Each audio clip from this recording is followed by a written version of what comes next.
कुछ हादसे सिर्फ घटनाएं नहीं होती, कभी कभी ये उन अनदेखी शक्तियों की चेतावनी होती है जिनसे इंसान अब तक अनजान है। हाल ही में घटी दुर्घटना ने हम सभी को हिला कर रख दिया, लेकिन यह पहली बार नहीं था। इससे पहले भी कई ऐसी रहस्यमयी सुरंग हादसे हुए हैं जिनका कोई ठोस जवाब नहीं मिला। पर क्या होगा अगर यह सिर्फ एक हादसा नहीं बल्कि कुछ और हो? जानने के लिए इस वीडियो को अंत तक देखें और हमें जरूर बताएं कि क्या ऐसा हो सकता है और शायद अभी भी ऐसा ही हुआ हो। तो चलिए शुरू करते हैं इस रहस्य को। ये कहानी है चंद्रपुर के पास की पहाड़ी पर, जहां राजा वीरेंद्र सिंह का भव्य किला था, जहां उनकी बेटी माया का जीवन एक रात में नर्क में बदल गया। माया स्वतंत्र और साहसी थी, जो गांव के लोगों की प्यारी थी, लेकिन जब राजा ने उसे एक वृद्ध राजपूत राजा से विवाह करने का फैसला किया तो उसकी दुनिया टूट गई। विवाह की रात माया ने अपनी माँ से कहा, यदि मुझे इस अन्याय का सामना करना पड़ा तो मैं इस पहाड़ी से कूदकर अपने प्राण त्याग दूंगी। मेरी आत्मा कभी शांत नहीं होगी। उसी रात वह पहाड़ी से कूदकर आत्महत्या कर लेती है। उसकी लाश को किले के पास दफनाया गया, लेकिन उस रात किले की दीवारों पर खून से लिखा हुआ शब्द दिखा, मैं बदला लूंगी। गांव के लोगों ने यह कहा कि माया की आत्मा ने किले को अपना घर बना लिया था। रात को पहाड़ी से किसी का रोना, पैरों की आहट और खरोच की आवाजें सुनाई देती थी। किसी ने एक रात किले की खिड़की पर एक खून से सना हुआ हाथ देखा, जो धीरे धीरे दीवार पर खरोंच बनाता गया। एक बूढ़ा आदमी बताता है, मैंने उसे देखा था। उसका चेहरा सफेद था, लेकिन आंखें काली और गड़ी हुई, जैसे वो हमें जिंदा निगल सकती है। किले के पास रहने वाले एक तांत्रिक ने चेताया कि माया की आत्मा प्रेत बन गई है। वो किले के तहखाने में जाकर बताता है, वहां सैकड़ों लाशें हैं जिन्हें माया ने अपने साथ ले लिया है। वो अब सिर्फ एक प्रेत नहीं, एक पिशाचनी है। ठेकेदार रवि शर्मा का दावा था कि सुरंग 2 महीने में पूरी हो जाएगी, लेकिन पहले ही हफ्ते में मजदूरों को अजीब हादसों का सामना करना पड़ा। एक रात मजदूरों ने सुना बच्चों की हंसी जो अचानक चीख में बदल गई। दूसरे दिन एक मजदूर ने दीवार पर एक चेहरा देखा, आंखें गड़ी हुई, मुंह से खून। जब उसने दूसरों को दिखाया तो वह गायब हो गया। तीसरी रात रात्रि कर्मचारियों ने देखा कि सुरंग के अंदर नीली रोशनी चमक रही है और दीवारों पर खून से लिखा संदेश था, तुम्हारा अंत निकट है।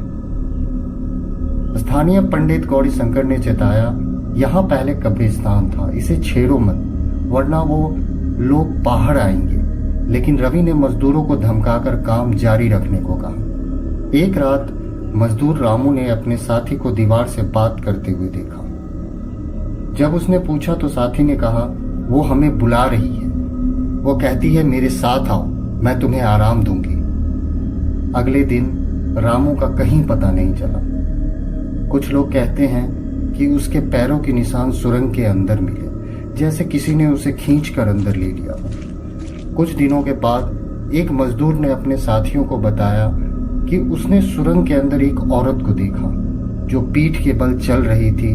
उसने उसकी लंबी नाखूनों से ऊंची दीवारों पर चढ़ते हुए देखा। वो चुड़ैल थी, जिसकी आंखें पीछे की ओर थी और जुबान बाहर लटक रही थी। एक तूफानी रात सुरंग का 500 मीटर लंबा हिस्सा ढह गया और 12 मजदूर दफन हो गए। बचाव दल के सामने आतंक की शुरुआत हुई। पहले दिन सुरंग के मुंह पर एक खूनी हाथ का निशान था। तीसरे दिन बचाव अधिकारी आशा ने अंदर से किसी को गीत गाते हुए सुना, मैं तुम्हें बुला रही हूं, मेरे पास आओ। 7वें दिन एक कर्मचारी ने देखा कि सुरंग की छत पर आंखें चमक रही है। जब उसने उस पर टॉर्च मारा तो वो गायब हो गई। 14वें दिन बचाव दल ने एक लोहे का दरवाजा खोला अंदर का नज़ारा रोंगटे खड़ा कर देने वाला था। सभी 12 मजदूर जिंदा थे, लेकिन उनके चेहरे बिल्कुल बदल चुके थे। उनकी आंखें पीली थीं जैसे जानवर की, और हाथों में खूनी कुल्हाड़ियां थीं। दीवारों पर खरोच के निशान थे, और एक कोने में पुरानी रिकॉर्डिंग मशीन मिली। जब उसे चलाया गया तो मजदूरों की घबराई हुई आवाजें सुनाई दी। वो हमें देख रही है, बचाओ, वो आ रही है। अंत में एक महिला का हंसना सुनाई दिया, जो धीरे धीरे रेलगाड़ी की सीटी में बदल गया। एक मजदूर का चेहरा धीरे धीरे गलने लगा, जैसे उसकी त्वचा पिघल रही हो। उसने बचाव दल से कहा, वो हमें जीवित रखेगी, हम उसके सांप के दास हैं। दूसरे मजदूर के हाथ अचानक लंबे हो गए। उसकी उंगलियां पिशाच की तरह नुकीली हो गई। सुरंग बंद करने के बावजूद रात को उसके पास से खरोंच की आवाजें सुनाई देती रही। एक रात गांव का 22 साल का युवक राहुल सुरंग के पास से गुजरा।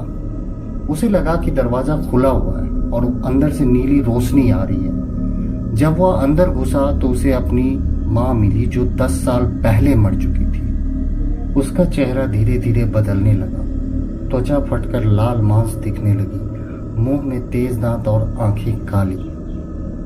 उसने राहुल को अंदर खींच लिया और कहा, अब तुम मेरे साथ हो, तुम्हारा बदला लेने का इंतजार कर रही थी। सुबह को गांव वालों ने राहुल को सुरंग के बाहर पाया, लेकिन उसका चेहरा पूरी तरह बदल चुका था।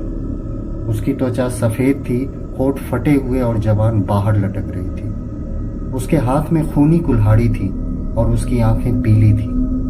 उसने गांव वालों पर हमला किया और कहा, अब मैं मेरी माँ के साथ हूं, तुम सबसे बदला लूंगा। सुरंग को सील कर दिया गया, लेकिन राहुल का कहीं पता नहीं चला। गांव के लोग कहते हैं कि रात को सुरंग के पास से खरोंच की आवाजें सुनाई देती हैं। किसी ने एक रात राहुल को सुरंग के पास खड़ा देखा, जो अपनी कुल्हाड़ी से दीवारों को खरोच रहा था।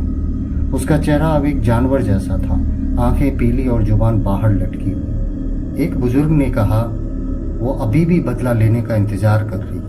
वो सभी को अपने साथ ले जाएगी जो उसके सांप को नजरअंदाज करते हैं। कहते हैं जब रेलगाड़ी की सीटी सुनाई देती है तो सुरंग के अंदर से माया का हंसना सुनाई देता है, जैसे वो खुश हो रही है कि उसका बदला पूरा हो रहा है। एक रात गांव के पास एक प्रेत देखा गया जो राहुल के पीछे चल रहा था। उसका सिर पीछे की ओर लटक रहा था और हाथ में एक सिर था जो उसके पिता का था।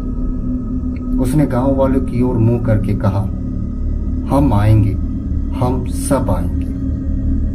दोस्तों, यह सिर्फ एक कहानी नहीं, बल्कि उन अनकही सच्चाइयों की झलक है जिन्हें जानना हर किसी के बस की बात नहीं। अगर आप भी ऐसी ही रहस्यमयी और डरावनी कहानियों के दीवाने हैं तो काल रात्रि दास्तान को अभी सब्सक्राइब करें और हर हफ्ते ऐसी खौफनाक कहानियों के लिए तैयार रहें जो अनकही हैं, अनसुलझी हैं।